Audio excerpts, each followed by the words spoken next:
Good evening, ghouls. Welcome to Fiend Mail, Part 2, Karl's Kaiju. These were sent to me. This was last Christmas, and actually the Christmas before last, and this was last Christmas by my friend Karl.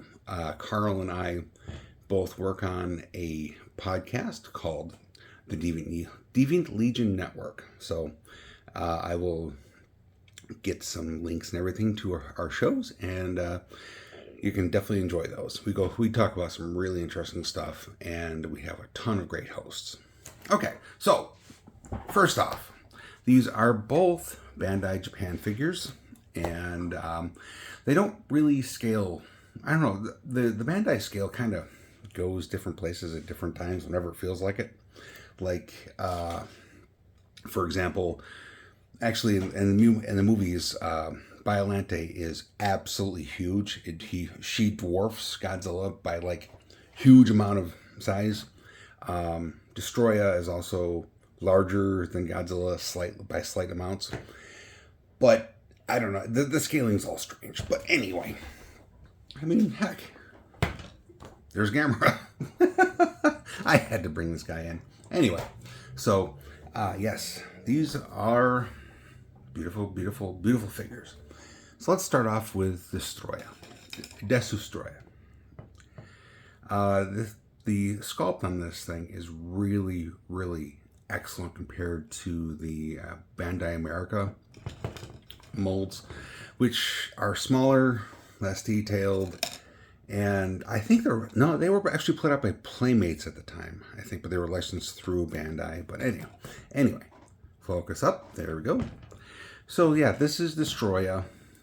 He appeared in Godzilla 1995, which was Godzilla vs. Destroyer, which ended the original Godzilla series. Up until the year 2000, when Toho realized that Godzilla is a huge moneymaker, they brought back Godzilla.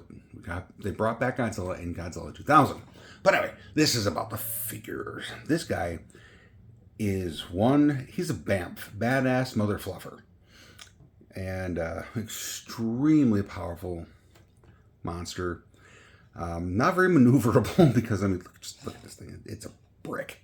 But I love it. You know, Destoroyah is just a really, really menacing, evil son of a bitch, to be honest. Sorry, that's not family friendly, but I don't care. This character just makes me angry.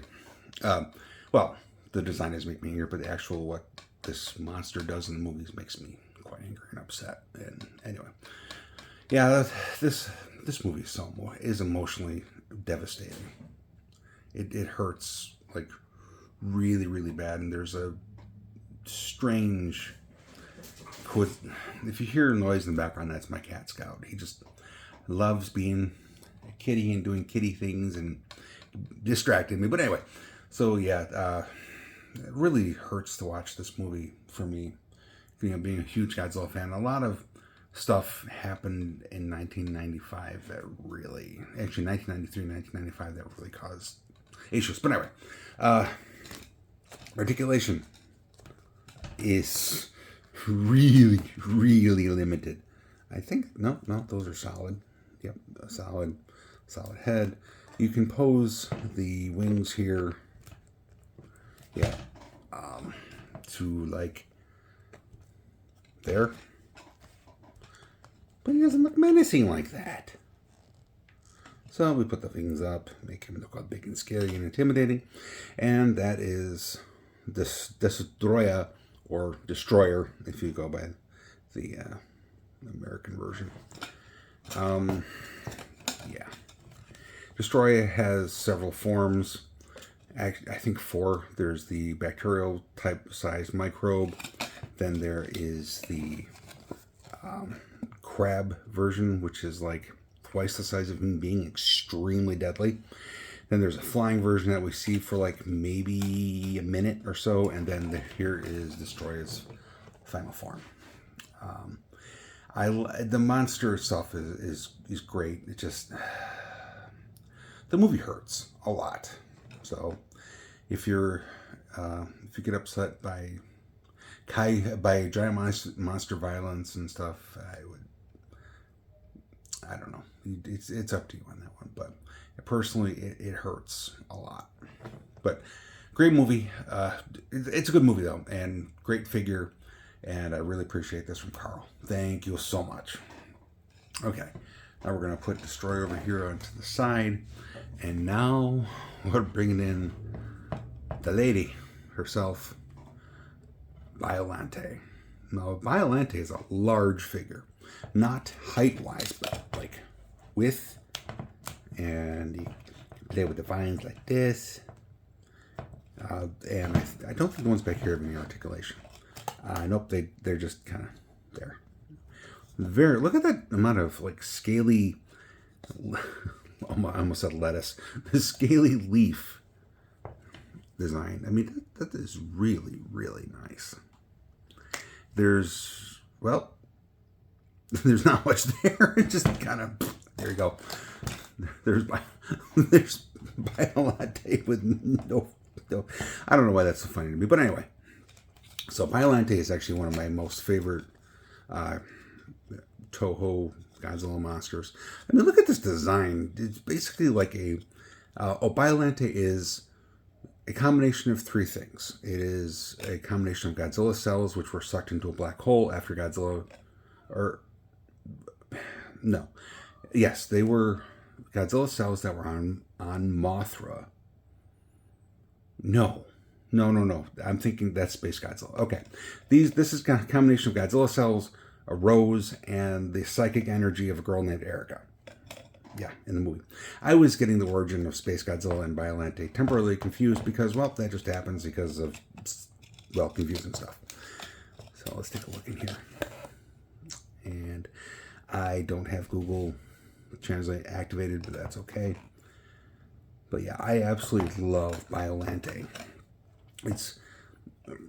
I had such a struggle getting this movie when I was back in, this was 1989. And it was brought over, I think, by HBO Video.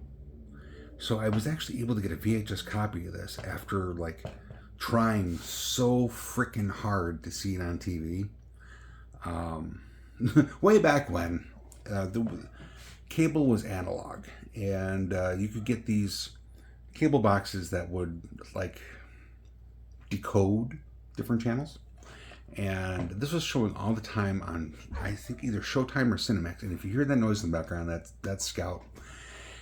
And unfortunately, because we couldn't get one of those boxes, we weren't going to break any laws or anything. I could like literally just see previews of this movie on the preview channel. That was a channel back in the day where they would run, like, on the bottom would be scrolling, like, this channel has this on, this channel has that on it. And then on the top, like over in this corner up here, they would be showing video of, like, the different movies. And they would show the trailer for Godzilla versus Biolante. And I'm like, I gotta see it. So we tried and we tried and we tried everything that we could. As it turns out, there was a TV repair place in the next town over called Gary's TV, which, of course, no longer exists. Because it's cheaper to buy new TVs than it is to fix them nowadays. But anyway, yeah, Gary's TV was closing at the time, and they were selling, and they were also had video rentals.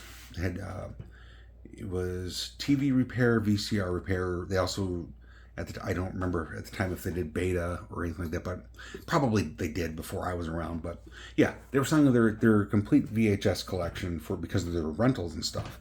And I went running down there because I had seen Godzilla vs. Biolante at Gary's TV. And I got it. I got it on VHS. I was so happy. And when I watched the movie, it was not a disappointment. I'll tell you what. I was so happy just to see Godzilla vs. Biolante, and it was so worth it. Another funny little story about Godzilla movies and so on. I went to China in 1991 or 1992. I can't remember the exact year. I'll have to check in with my parents about that. But yeah, we went to China in 1991 or 1992 Went through mainland China, Hong Kong, all sorts of awesome places. We went to go see the Great Wall of China, among other things, which was, among other things, the Great Wall of China is just absolutely amazing as it is. But anyway, so while I was in China, I did not know this, but there were Godzilla movies being made, and all sorts of interesting stuff. So I saw movie posters for the early I think it's Heisei series, the early 80s, late 80s, early 90s Godzilla series. I'm like, oh my gosh, I never knew these existed because, well, at the time, we didn't have the internet and all sorts of stuff. We didn't have the internet, so news was very scarce about these movies. This is also where I had my first encounter with the Guyver. I actually have the first book in the original Guyver manga someplace, but I got that while I was in China. So that was and just, learning about these new Godzilla films. I also learned about Ultraman at that time and Kamen Rider, because they had all this stuff in Hong Kong. Nathan Street specifically, where all the shopping center of Hong Kong is. We're not going to go into the politics of that. But yeah, and Godzilla vs. Biolante posters and toys were everywhere. I'm like, oh my god! And I unfortunately could not bring much stuff home. The stuff that I did bring home eventually left the home throughout the years. But yeah, I had such an awesome time in China, and Godzilla was a huge part of it. Oh, also, yes, Alien 3 was huge in China when I was there. I mean, like, literally, you would go down the street and, like, billboard there, billboard here, billboard there, Alien 3 everywhere. So yeah, that was really cool. So all right, I gotta get back to the monsters here. So yes, this is Biolante. It is one of the larger Bandai figures that I've actually had my hands on. Let's do a bit of a measurement here. Okay. Biolante is around 5 inches tall, and we're going to go from tip to tip. Okay, tip to tip is about 7 inches or so. So yeah, it's actually quite a large figure.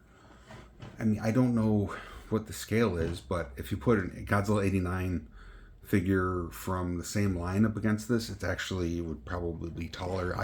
Like I said, it's really weird how they do the scaling. All right, let's do Destoroyah with wings extended. He's about 6.5. Wing wide, about 10.